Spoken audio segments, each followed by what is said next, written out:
វេទិកានិពន្ធនាយកសារព័ត៌មានលើកទី22ស្ដីពីតួនាទីអ្នកសារព័ត៌មាននៅពេលមានជម្លោះព្រំដែន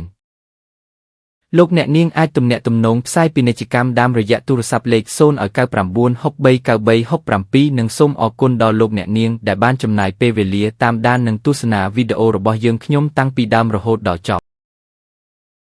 នេះថ្ងៃទី19ខែធ្នូគ្រិស្តសករាជ2025នៅរាជបណ្ឌិតសភាកម្ពុជាក្លឹបអ្នកកាសែតកម្ពុជាបានរៀបចំវេទិកានិពន្ធនាយកសារព័ត៌មានលើកទី22ដែលមានការចូលរួមពីថ្នាក់ដឹកនាំក្រសួងនិងអ្នកសារព័ត៌មានជាច្រើនស្ថាប័នក្នុងការផ្ដល់ឱកាសដល់អ្នកសារព័ត៌មាននិពន្ធនាយកឬអ្នកដឹកនាំស្ថាប័នសារព័ត៌មានទាំងកាសែតវិទ្យុនិងទូរទស្សន៍ដើម្បីជែកពិភាក្សាលើប្រធានបទទាក់ទងនឹងបច្ចុប្បន្នភាពនៃតួនាទីរបស់អ្នកសារព័ត៌មាននៅពេលមានជម្លោះព្រំដែនដែលមានអ្នកសារព័ត៌មានសរុបមានចំនួន170នាក់មកពី109ស្ថាប័នក្នុងវេទិកានិពន្ធនាយកសារព័ត៌មានកម្ពុជាបានលើកយកប្រធានបទដូចខាងលើដើម្បីពិភាក្សាផ្លាស់ប្ដូរយោបល់និងចេញសេចក្តីថ្លែងការណ៍រួមមួយដែលឆ្លុះបញ្ចាំងពីឆន្ទៈនិងការបដិញ្ញាចិត្តរបស់អ្នកដឹកនាំសារព័ត៌មាននិងជំរុញការអប់រំបណ្ដុះបណ្ដាលអ្នកសារព័ត៌មាន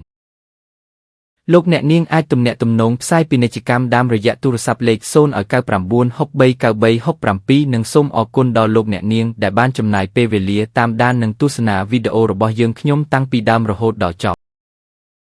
អំពីការទទួលខុសត្រូវនៅពេលសរសេរព័ត៌មានការធ្វើសេចក្តីរាយការណ៍ការផ្សាយផ្ទាល់រួមទាំងច្បាប់និងបទបញ្ញត្តិនានាពាក់ព័ន្ធនឹងជម្លោះព្រំដែនជៀសវាងបញ្ហាប្រឈមនឹងផ្លូវច្បាប់និងការរិះគន់ពីសាធារណជនព្រមទាំងរួមចំណែកលើកកម្ពស់សិទ្ធិសេរីភាពនិងការអភិវឌ្ឍវិស័យសារព័ត៌មាននៅកម្ពុជា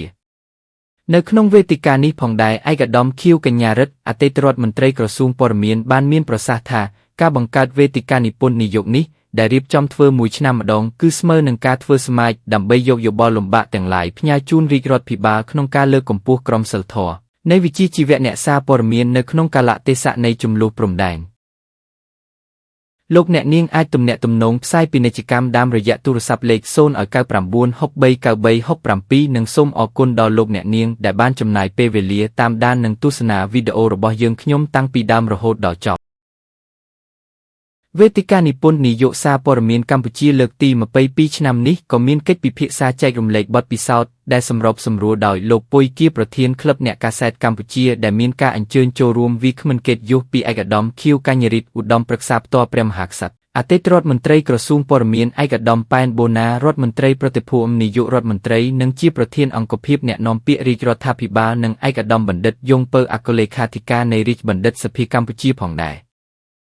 សូមថ្លែងអំណរគុណដល់អស់លោកអ្នកនាងដែលបានទស្សនានិងតាមដានស្ដាប់អត្ថបទនេះតាំងពីដើមរហូតដល់ចប់យើងខ្ញុំនឹងស្វែងរកអត្ថបទថ្មីទៀតដើម្បីបម្រើអស់លោកអ្នកនាងនៅពេលក្រោយសូមអរគុណ